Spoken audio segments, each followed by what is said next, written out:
for me. Our next speaker is Thomas Yount. His pronouns are he, him. With turning games into real-life strategies for change, climate literacy to civic action. Thomas Yount is the founder and CEO of the educational gaming company Clean Earth Future, which was founded with the mission of building game-based learning tools around ecology, environmental science, climate education, and climate issues. Their flagship game, Climate Cooldown, was released in the summer of 2023. Thank you so much for the introduction, Andre. I appreciate it. So happy to be here with everyone. So yeah, I'm excited to present today, turning games into real-life strategies for change, climate literacy to civic action. Hope everyone can see this fine. So yeah, so as mentioned, I've started this company called Clean Earth Future with the goal of creating games that are focused on climate justice, and Climate Cooldown is the first board game that I've created. So a part of the vision that I have for the game was getting it not only into homes and anywhere people are interested in both games and climate, but also specifically for classrooms. So as you can see here, we have students playing the game in the classroom, and as well, I'm presenting this idea of pathways, which we're going to get more into on the projector, as you see here, a little blurred out, but we'll talk more about it. So just a brief outline. Going to do a little bit of a theoretical background about why I'm doing this, Climate Cooldown, the board game itself, and then a case study with a high school and some concluding thoughts. So the book A People's Curriculum for the Earth, there's something that inspired me. This idea, despite the dimensions of the environmental crisis, play is important. Students can approach this frightening content in ways that are lively and playful, which I believe includes games. No matter what classes we teach, educators need to find ways to help young people to develop the analytical tools and understand the causes of the environmental crisis, and to exercise their utopian imaginations to consider alternatives. And I think that games can have the potentiality to open our minds to that. Another thing I want to touch on briefly is this idea of passive versus active participation. I think, a lot of education, even referencing briefly back to Harlan Haley Steele's presentation, I think a lot of education can be more focused on rote memorization and sort of passivity. So trying to kind of shift that mindset towards active participation, like how can we get involved in researching an issue, defining and developing actions that we can take, and raising awareness to change our own or other people's behavior. So let's talk a little bit about Climate Cooldown. This is the game that I've created. If you were to take a look here, this is the kind of what it would look like if it was on a table. So you'd have the world map in the center. And you guys are familiar with the idea of carbon emissions. So that would be what we would consider the impact meter in the game on the bottom. And that impact meter starts in the red, and it's gonna, business as usual, we don't change anything. That's gonna increase the average global temperature. So what we're gonna wanna do in the game is prevent that from happening, right? So we've got the 4 regions on the side of the globe, and these regions each have, an unequal amount of resources they're going to use, though, to cooperatively combat climate change. They're going to invest in climate solutions, which we call cool down cards, and that's going to lower our impact on the planet. And we also need to be mindful of both the land and ocean. We're going to have to, change our infrastructure, divest from fossil fuels, but also remember to heal the land and ocean in the process.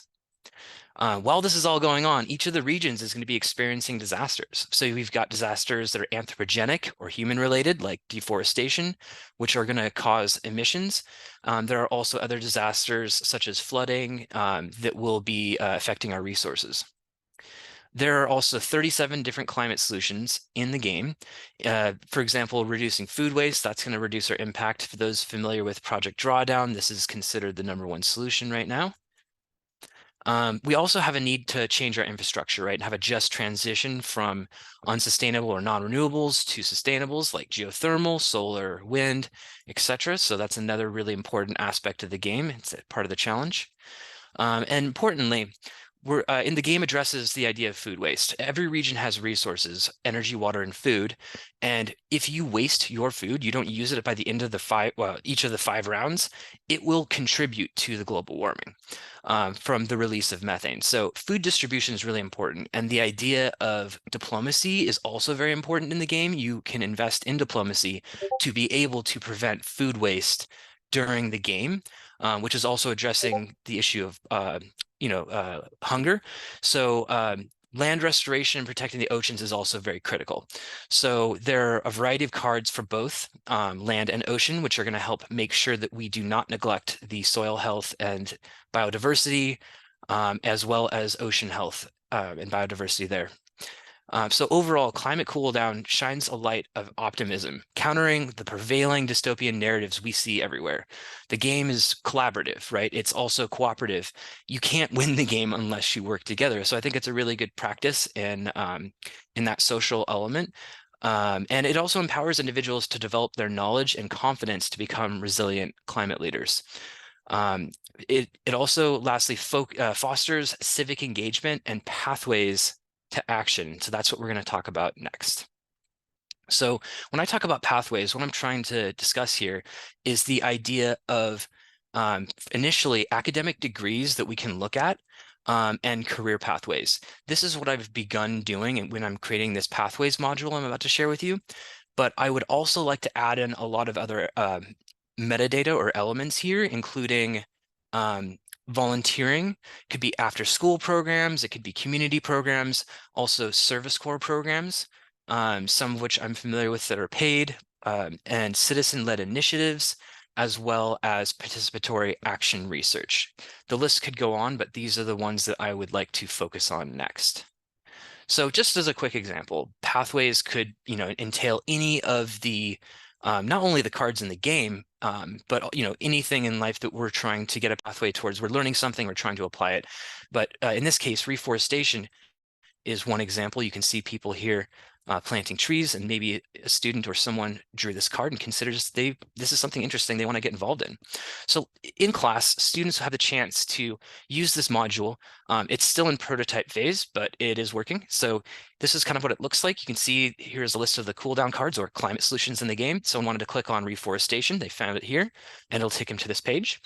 And on the page, it'll have a little definition of what is reforestation, and then a brief list. This is just the initial list that I'll add to, but prospective degrees like environmental science and ecology, as well as careers like tree planting crew supervisor or reforestation ecologist. And then also I wanted to add in this this module as well. How does this connect to gameplay, right? Explaining kind of the connection of the actual topic of the card, as well as reflections for students. So I've created unique reflections for elementary school, middle school, high school, and advanced or AP for every single card in the game, all 72. So you can see here's another example of seaforestation. There's the image, you have the definition in brief text, and some prospective degrees like marine biology, careers like marine reforestation specialist, and again, some reflections. So I could go on. Obviously, there's 72 in the game. Here's just 2 of them. But let's take a look next at an example of a high school where I was able to have the pleasure to go and present Climate Cooldown with the students. We were able to play the game, and we were able to look at the Pathways module together and use it. Okay. So here the students are just setting up the games on the tables. And I'm explaining just a little bit about the Pathways module so they know how to use it. You could think about what you would study, and in turn, jobs that you could get as well. After we play the game. But for now, just click on Climate Cooldown Pathways. So the students had the laptops or cell phones or tablets, and they were able to have that side by side while they were playing the game to be able to start doing research. My name is Tyler Kenny, and I'm a teacher here at the Environmental Science High School. I teach AP Environmental Science and Environmental Justice as a science elective.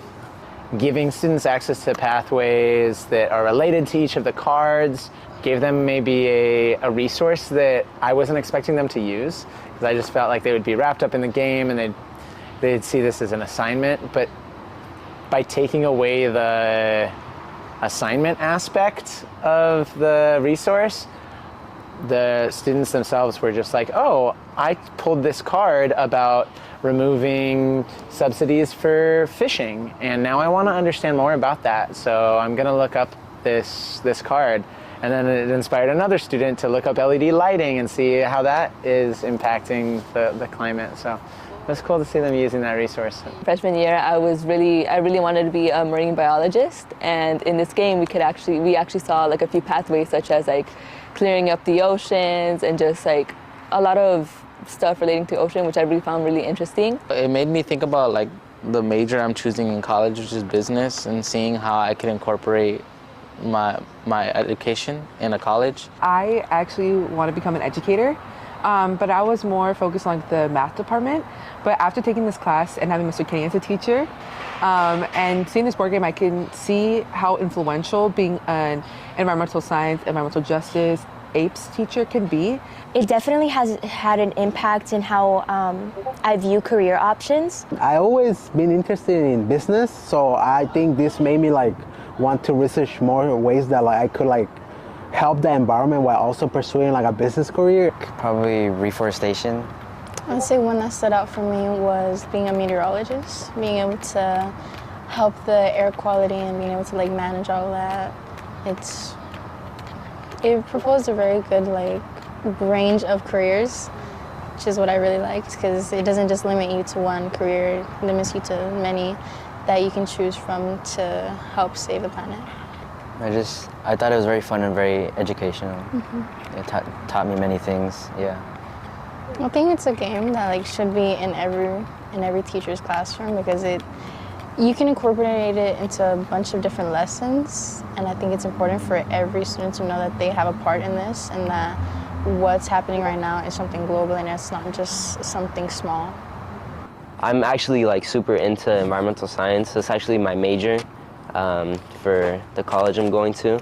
I want to be like an environmental science like engineer. Like I want to build stuff that are environmentally friendly, and also just like learning more about like the different career paths I can take from environmental science was really like interesting.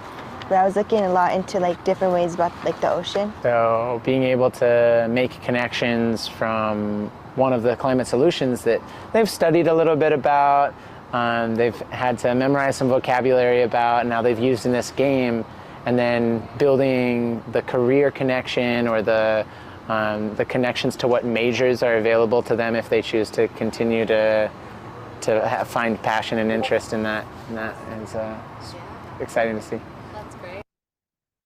Yeah, so it was so fun working together with that class and the teacher Tyler. We had a really great time, and the students all created a presentation. Can't share any of those today, but they all did a presentation on something that they wanted to focus on as a pathway. So that was really awesome. Here's just a couple examples. Composting is a card in the game. We're talking about reducing food waste. This is another good example. Pathways such as even related disasters like bycatch. There are pathways for every single one of these. Solar, obviously, there's lots of jobs. Petroleum, even, we're talking about climate advocacy. There's space for all of this. So just overall, just kind of encapsulating this, I want to talk about the possibility here for focusing pathways for each of these topics for degree, careers, volunteering opportunities, service programs, like service corps programs, citizen-led initiatives, participatory action research, and more. But this is just the start. So concluding thoughts, I really think that, game-based learning and play-based learning as well, with a focus on climate literacy with games like Climate Cooldown, really has the capacity to kickstart learning and inspiration towards pathways for civic and community action. There are many different pathways as well, right? These, and what I've showed you here, students found their own interest in things that, maybe I wasn't even able to address yet, which is really cool to see. And students, and community members can also model taking action together, playing games like this in collaboration with one another in game. And I think that this is a great way to create space for students and community members that is safe. It's a way to model things, and it can give us a sort of way to prepare for taking action in our community. So just lastly, I do have next generation science standards tailored to all of these different grade levels. And I have some references here. If anyone wants to see the actual slides, please contact me personally. I will definitely get those to you. And also other presentations I've done, Fighting Doom Bias with Analog Games. I did that with Generation Analog. And the American Library Association Games and Gaming Roundtable, I just presented Cultivating Climate Literacy Through Cooperative Gameplay. Thank you everyone so much. I love presenting with you, and I would love to talk with you more. So many great presentations here. Thanks.